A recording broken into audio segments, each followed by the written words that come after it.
Good morning class fifth. आज आप लोग विराम चिन्ह पढ़ेंगे। विराम चिन्ह एक शब्द ऐसा होता है कि जहां पर हमको कुछ रुकने के लिए संकेत देता है।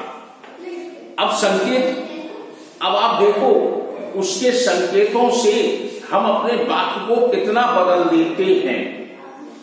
तो जहां पर हमारी जो जीभ है या हम पढ़ते हैं तो वहां पर एक कुछ हल्का सा रुकने का स्थान आता है, वो विराम चिन्ह कहलाता है।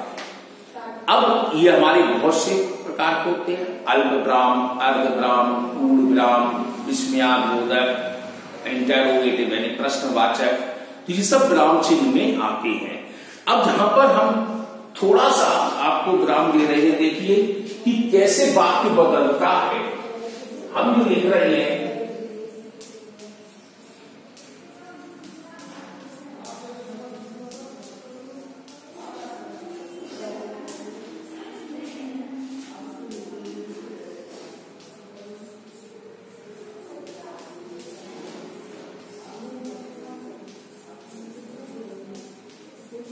हमने सेंटेंस लिखा है रोको मत जाने दो, ये 2 बार लिखा है। ये आप देख रहे हैं कि अब हम इसमें विराम लगा रहे हैं। यहां पर लगा दिया एक रोको पर और एक पर लगा दिया मत के बाद।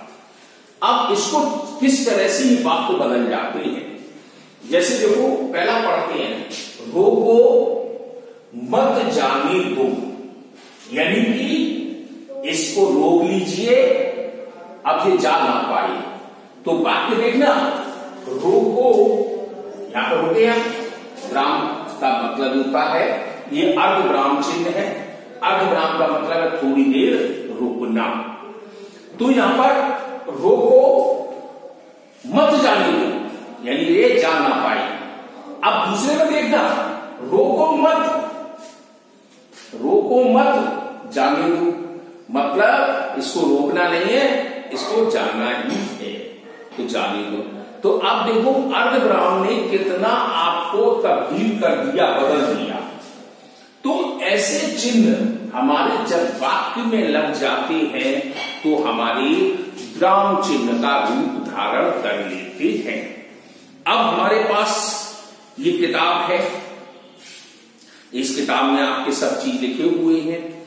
तो हम इसकी परिभाषा के रूप में देखते हैं, लिखित भाषा में विराम देने के लिए जिन चिन्हों का प्रयोग किया जाता है उसे विराम चिन्ह कहते हैं। मौखिक में नहीं है, लिखित, केवल लिखित भाषा में।